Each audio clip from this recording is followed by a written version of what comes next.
그래서 말씀을 전하시던 중에 우리 중에 있었던 한 사람이 벌떡 일어나더니 형이 가진 유산을 제발 좀 공정하게 나누어 달라고 예수님에게 요청하는 일이 일어납니다. 오늘 말씀에 보니까 형에게 명령해 달라고 하는 것을 보면 이 사람이 혼자 온 것이 아니라 형도 동생과 함께 이 자리에 온 것 같습니다. 예수님께 도움을 구한 동생은 아마도 부모님으로부터 분배받은 유산에 대해서 상당하게 불만을 가지고 있었던 것이 분명합니다. 동생은 이미 부모로부터 적지 않은 유산을 분배받은 사람, 한마디로 말하면 부족할 것 없는 부자였습니다. 그런데 형이 알고 보니 자신보다 더 많이 유산을 받았다라는 것을 알고는 유산 분배 과정에 불만을 잔뜩 품고 있었습니다. 그러다가 권위 있는 예수님이 오셨다라는 이야기를 듣고 형까지 데리고 와서 자신의 재산을 조금이라도 더 늘릴 생각으로 예수님에게 유산에 대한 현명한 판단을 부탁드리고 있는 거예요. 아마 동생의 생각으로 예수님께서 권위 있는 분이기 때문에 예수님 권위에 등을 업고 재산을 조금이라도 더 얻으려고 하는 속셈이 있었던 것 같습니다. 당시 랍비들은요, 이 예수님처럼 권위 있는 랍비들이 유산을 공정하게 분배하여서 정의를 세우는 재판관 역할도 하고 있었습니다. 그런데 동생의 이런 기대와 요구와 달리 예수님이 나는 재판장이나 물건을 나누는 사람이 아니다 라고 답을 하시죠. 그리고 바로 그 사람에게 뭐라고 얘기하냐면 모든 탐심을 물리치라. 사람의 생명이 그 소유에 넉넉한데 있지 아니하니라 라고 말씀해요. 여러분, 동생 입장에서는 예수님의 답변이 분명 마음에 들지 않았어요. 예수님, 탐심이라고 하셨습니까? 예수님, 탐심을 가진 사람 말씀 잘하셨는데 제가 아니고요, 형입니다. 그랬을 거예요. 예수님께 도움을 요청한 동생은 자신은 탐심과 욕심과는 무관한 사람이라고 생각했어요. 그는 부모로부터 자기보다 더 많이 유산을 받고도 자기한테는 말 한마디 않고 입쓱 닦은 형이야말로 탐심 있고 욕심 많은 구두쇠라고 생각했던 것입니다. 이때 예수님께서 이 사람에게 직접 말하지 않고 한 가지 비유의 말씀을 들어서 이야기하는데 한 부자의 비유 이야기를 합니다. 이 부자 한 가지 고민이 있었습니다. 고민이 무엇인가 보니까 더 이상 곡식을 쌓아둘 창고가 없다라는 거예요. 행복한 고민입니다. 밭의 소출이 너무나 풍성해서 더 이상 곡식이 쌓을 것이 없을 정도로 되니까 이 부자가 고민하기 시작합니다. 어찌하면 좋을까? 그러다가 이렇게 결정합니다. 이 지금 곳간 창고는 다 허물고 이 자리에다가 훨씬 더 큰 창고를 지으면 되겠다. 그리고 그 창고에다가 모든 소출을 다 넣고 나머지 좋은 물건들도 거기다가 차곡차곡 다 쌓아두자. 사람은요, 분명 충분한 부자였어요. 그럼에도 그는 지금 가지고 있는 것에 만족하지 않았습니다. 창고를 더 크게 지어서 그곳에다가 곡식을 차곡차곡 쌓아두면 이 부자는 생각했을 거예요. 분명히 기근의 때가 올 거다. 그러면 이 창고에서 팔면 지금보다 값을 엄청 많이 받을 거야. 매점 매석. 그러면 얼마나 큰 부자가 될까? 그는 그렇게 야심찬 계획을 가지고 있었던 거예요. 부자는 스스로 이렇게 얘기했습니다. 영혼아, 여러 해의 물건을 많이 쌓아두었으니 평안히 쉬고 먹고 마시고 부어라 마셔라 즐거워하자. 그렇게 말했을 정도로요, 이 부자의 인생에서 재산, 즉 돈이라고 하는 게 그 사람의 인생의 가장 중요한 가치였어요. 그 사람이 생각하는 가치는 부였습니다. 그래서 부가 있으면 남은 여생 즐겁게 살 수 있다. 안전을 보장해 준다. 무엇이? 재산이. 그렇게 확신을 가진 사람이었어요. 이 부자는 오직 자신의 안전과 쾌락을 위해서 재산을 쌓아가고 있는 욕심의 사람, 탐심의 사람이었습니다. 이 부자의 이야기는 가난하고 평범한 우리 입장에서는 다행히도 이 이야기가 여기서 끝나지 않아요. 예수님이 이야기를 이어가시는데 이 부자에 대해서 뭐라고 얘기하느냐? 어리석은 자라고 말씀합니다. 여러분, 오늘 20절 말씀을 한번 보세요. 이렇게 얘기하고 있습니다. 예수님이 어리석은 자여, 오늘 밤에 내 영혼을 도로 찾으리니 그러면 네가 준비한 것이 누구의 것이 되겠느냐? 여러분, 20절 이 한 절의 강력한 말씀 속에서 예수님이요, 이 부자에게는 없는 것을 우리에게 알려주는 것입니다. 이 부자에게는 없는 것 너희들은 가지라고 말씀하는 거예요. 부자, 재물, 관심 많았습니다. 돈에 관심 많았습니다. 그러나 그가 놓치고 있었던 것, 중요한 영혼에는 그는 무관심한 사람이었어요. 부자는 창고가 채워지는 것을 보면서 여러 해에 걸쳐서 나는 편하게 살겠구나 계획하고 있었습니다. 그러나 정작 그의 수명은 고작 몇 시간 남지 않았다라는 것을 몰랐어요. 자기 여생의 길이가 얼마 되지 않는다라는 것은 그는 알지 못하는 어리석은 바보였습니다. 여러분, 사람의 욕심 품기 시작하면 끝이 없습니다. 그래서 어리석은 인생을 살아가요. 여자분들 아름다워지려고 하는데 끝이 없습니다. 눈 하나만 찢으면 될 것 같다가 눈 찢었더니 코가 마음에 안 들고, 코까지 했더니 강대가 마음에 안 들고, 점점 그러다가 보면 어떤 사람은 괴물이 되어져 있는 사람도 실제적으로 있더라는 거죠. 어리석은 인생이에요. 여러분, 그렇게 살다가 결국 죽을 건데 욕심 부리다가 어리석은 인생으로 마감하는 사람들이 우리 주변에 얼마나 많은지 몰라요. 오늘 본문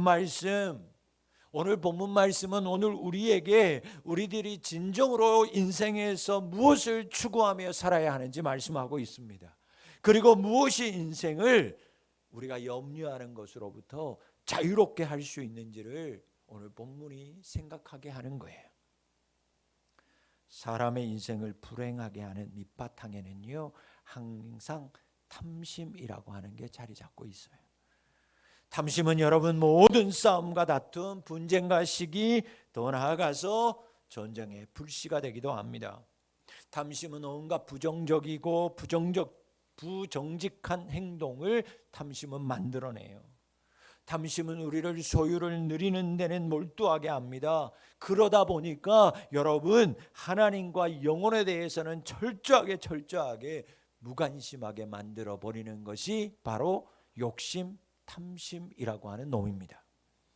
골로새서 3장 12절의 말씀에 보니까 하나님은 탐심은 우상 숭배라고 말씀했어요.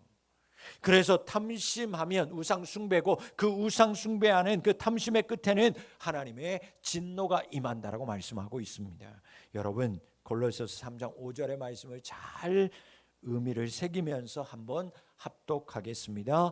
그러므로 땅에 있는 지체를 죽이라. 곧 음란과 부정과 사욕과 악한 정욕과 탐심이니 탐심은 우상 숭배니라. 이것들로 말미암아 하나님의 진노가 임하느니라. 욕심 부리면 하나님의 진노가 그에게 임한다라고 말씀하고 있어요. 여러분, 동생의 요구는 처음부터 이기적인 거였어요. 더 얻으려고 하는 탐심에서 시작된 질문이었습니다. 그래서 예수님이 그렇게 말하는 거예요. 탐심을 물리치라. 여러분, 이것도 여러분 동생을 예수님께서 혼내는 게 아닙니다. 그 동생의 영혼을 불쌍히 여기셔서 이 동생, 이 사람이 하나님의 진노받지 않기를 바라는 마음에 그렇게 말씀하는 거예요. 계속되는 이 부자의 비유 속에서 우리는 이 부자와 같은 어리석음을 우리는 이제는 반복해서는 아니 됩니다. 그러려면 이 부자의 어리석음이 무엇인지 우리는 먼저 알아볼 필요가 있습니다. 왜 예수님이 이 부자를 어리석다고 말했을까? 여러분, 첫 번째로 이 부자는요, 물질을 가진 자로서의 책임을 망각했기 때문입니다.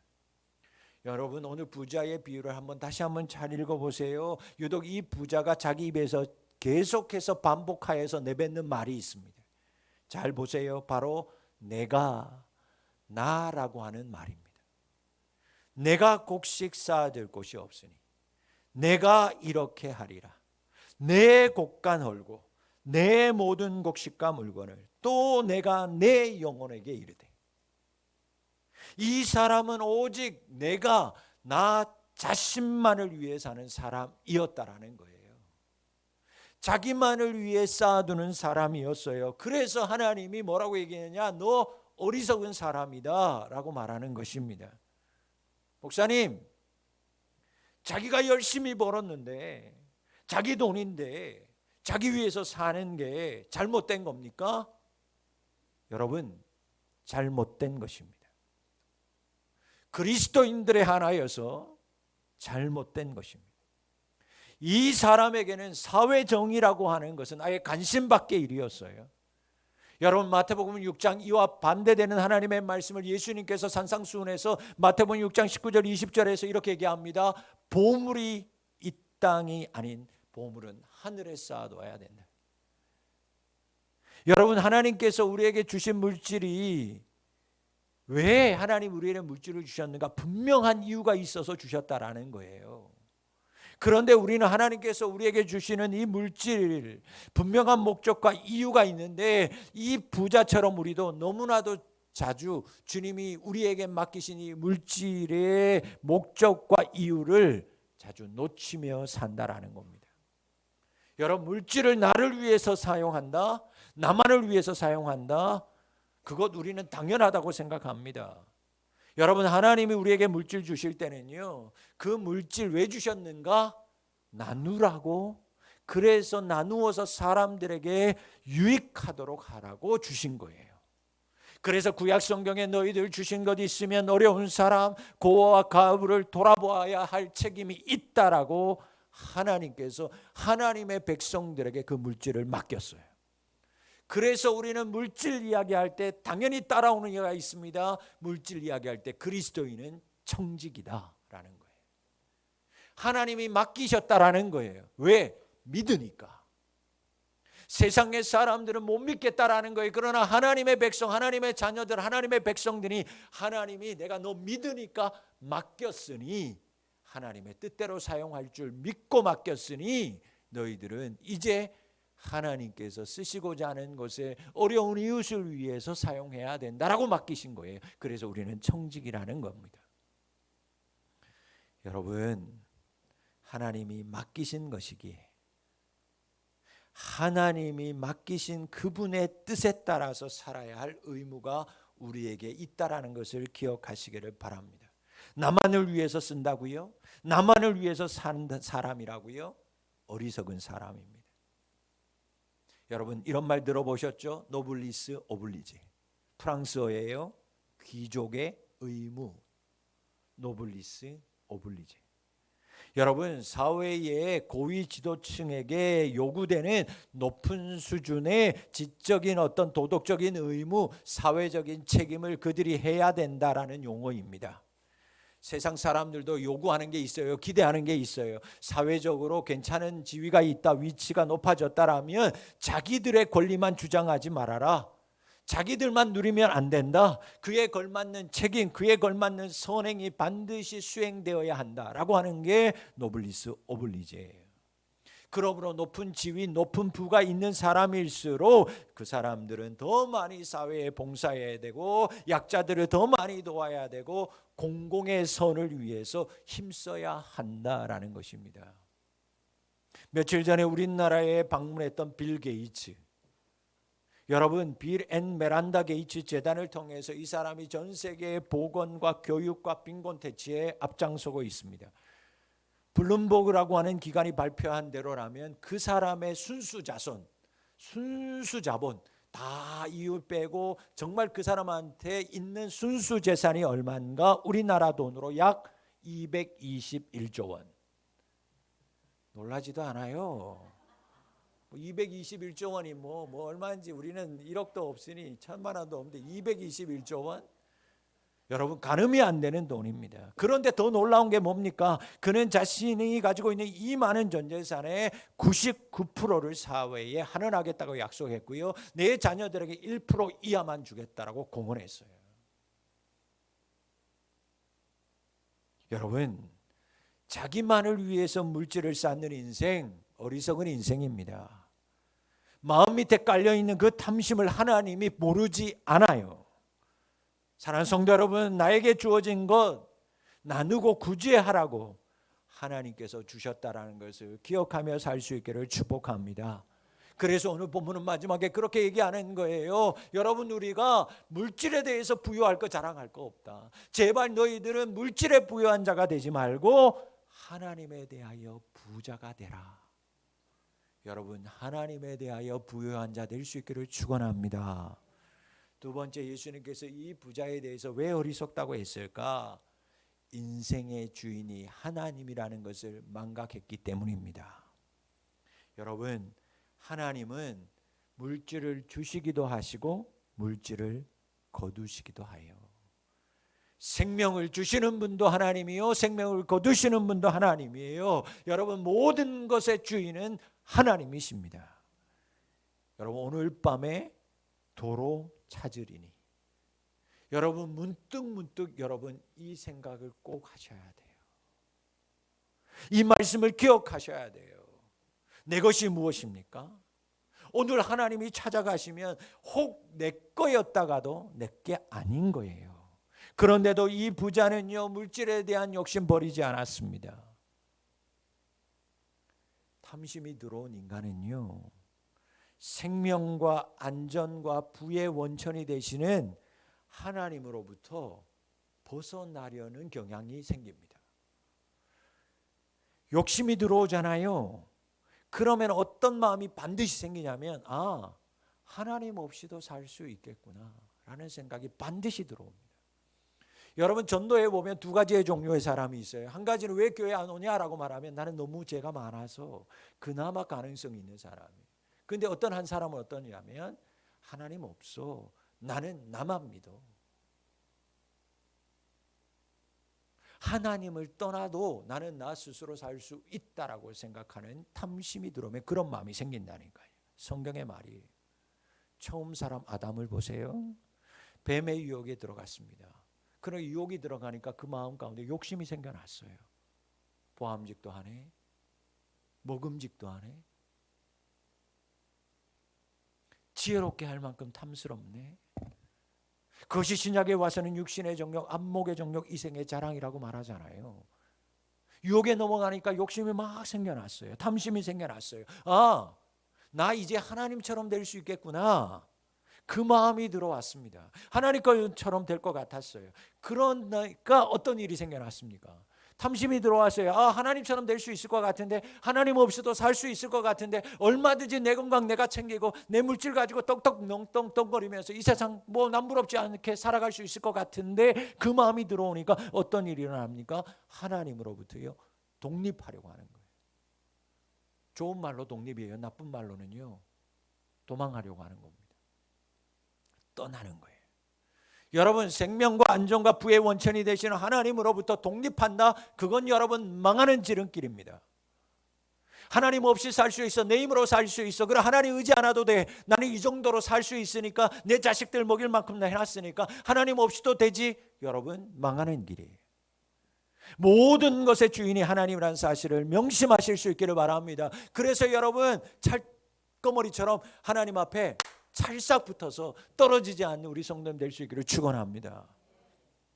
세 번째, 이 부자가 어리석었던 이유는요, 행복과 기쁨의 바탕을 물질, 소유에만 두고 살았기 때문이에요. 이 부자는 스스로 여러 해 동안 쓸 곡식 물건을 창고에 많이 쌓아뒀으니 평안히 쉬고 먹고 마시고 즐거워하자, 그렇게 말해요. 노세 노세, 젊어서 노세, 늙어서는 못 노나니 있을 때 즐거워 먹고 마시자, 부어라 마셔라. 부자는요, 창고가 더 커지고 그 창고에 많이 쌓이면 그거 보면서 행복해하는 사람이었어요.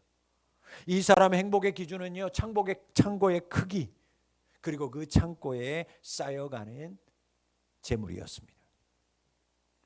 오늘날로 말하자면 이거예요. 부동산, 주식, 코인, 그리고 그 숫자, 그 잔고가 늘어나는 것을 행복의 기준으로 삼고 있는 사람, 그런 사람이 만약 이 자리에 있다면 어리석은 부자와 똑같은 사람이에요. 예수님이 분명하게 오늘 말씀을 통해서 우리에게 진정한 행복을 가져다 주는 건 소유의 유무가 아니다라고 말씀하고 있어요. 여러분, 오늘 이 부유의 말씀에서 우리 부자에게 오늘 밤에 내 영혼을 찾으면 이라고 경고하고 있어요. 여러분, 하나님 오늘 밤에 이 사람의 영혼을 찾으면 생각해 보십시오. 이 사람의 영혼이 과연 어디에 있을까? 부자와 거시 나사로가 갑자기 생각나지 않습니까? 매일마다 호화롭게 잔치하며 살았던 사람이었어요. 그런데 자기 집 앞에 있는 거지 나사로는 그 사람에게 밥 한 그릇 대접하지 않았던 사람, 부자였습니다. 그는 죽어서 깊은 곳에 빠져 있었어요. 여러분, 오늘 주님께서 말합니다.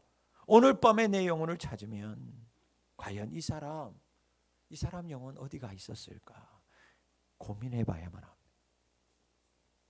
여러분, 예수님이 오늘 부자에게 영혼을 말씀하시는 이유도 마찬가지예요. 그 영혼이 지옥 가라고 말하는 게 아니라 그 영혼까지도 하나님 나라에 있기를 바라시기 때문입니다. 마찬가지예요. 여러분, 하나님은 여러분이 진정 행복한 사람 되기를 원하십니다. 믿습니까?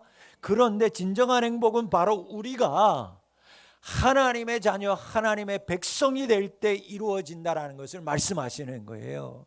진정한 행복은 어디에서부터 오는가? 우리가 하나님의 자녀가 될 때, 하나님의 백성이 될 때. 여러분, 그러기 때문에 우리는 하나님의 백성이 되어야만 합니다. 아니, 반드시 하나님의 백성이 되어야만 하나님이 주시는 복을, 바로 영원한 생명을 얻을 수 있어요. 이것이 우리가 가지게 될, 받게 될 가장 큰 행복이요 복입니다. 하나님의 자녀 되는 사람에게 하나님이 영원한 생명을 줍니다. 여러분, 이것이 우리가 받아야 할 가장 큰 복이라는 사실을 명심하실 수 있기를 바랍니다. 마지막 21절 말씀은 우리는 다시 눈여겨봐야만 합니다. 자기를 위하여 재물을 쌓아두고 하나님에 대하여 부유하지 못한 자가 이와 같으니라. 세상의 것 가질 것 다 가졌는데 하나님의 백성, 하나님의 자녀 되지 않으면 이와 같습니다. 여러분, 이 세상의 것이 나를 부유하게 하는 것 아닙니다. 눈에 보이는 만몬 번쩍거리는 것, 내가 지켜야 하는 것, 내가 이 세상에서 움켜잡아야 할 것, 그게 나를 부유하게 하는 게 아니에요. 여러분, 그거 잡다가 세월 다 허송한 사람이 얼마나 많은지 몰라요. 잡았어요. 온갖 욕을 먹어가면서 손가락질 당하면서 비록 잡았어요. 그런데 잡았더니 그것이 오히려 올무가 되어서 재앙이 되는 것을 우리 주변에서 얼마나 많이 경험하고 있어요. 사랑하는 여러분, 하나님의 백성으로 하나님이 주시는 영원한 생명을 얻는 자 되실 수 있기를 축복합니다.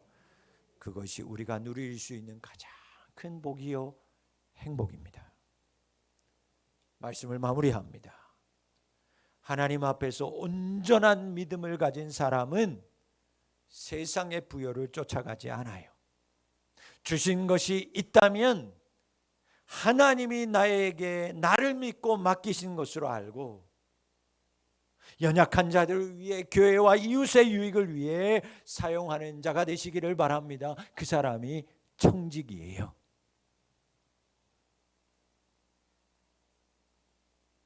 이 말씀을 드려야 될지 모르겠습니다. 저는 어제 한 통화의 전화 통화를 받고 참 마음이 먹먹했습니다.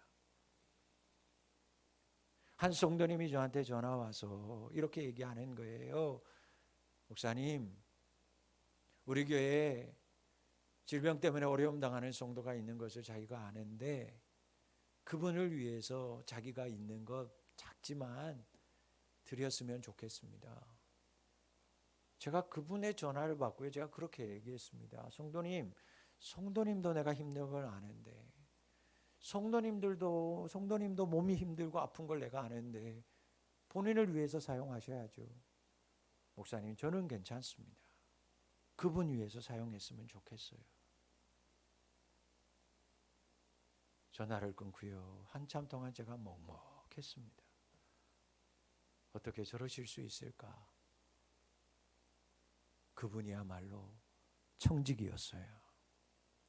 사랑하는 성도 여러분, 여러분에게 주신 것, 그것이 물질, 건강, 그 어떤 것이든 하나님이 나를 믿고 맡겼다라는 것을 알고 나보다 더 연약한 이웃을 위해, 교회를 위해, 하나님 위해 사용하는 청지기의 삶을 살아갈 수 있기를 축원합니다. 그리고 하나님 떠나서는 살 수 없음을 인정하면서 매일매일 사는 자 되실 수 있기를 바랍니다. 하나님으로부터 독립한다? 하나님을 떠나도 나는 살 수 있다? 여러분, 그것은 망하는 것임을 기억하고 더 이상 탐심의 눈이 멀어서 재물의 노예로 살지 않도록 하나님을 더 가까이 찰싹 붙들고 사는 우리 성도님들 되시기를 바랍니다. 여러분, 탕자의 비유가 말하는 게 뭐예요? 아버지 떠나는 순간 탕자되고 고생길이다라는 것을 우리는 잊지 말아야 되는 거예요.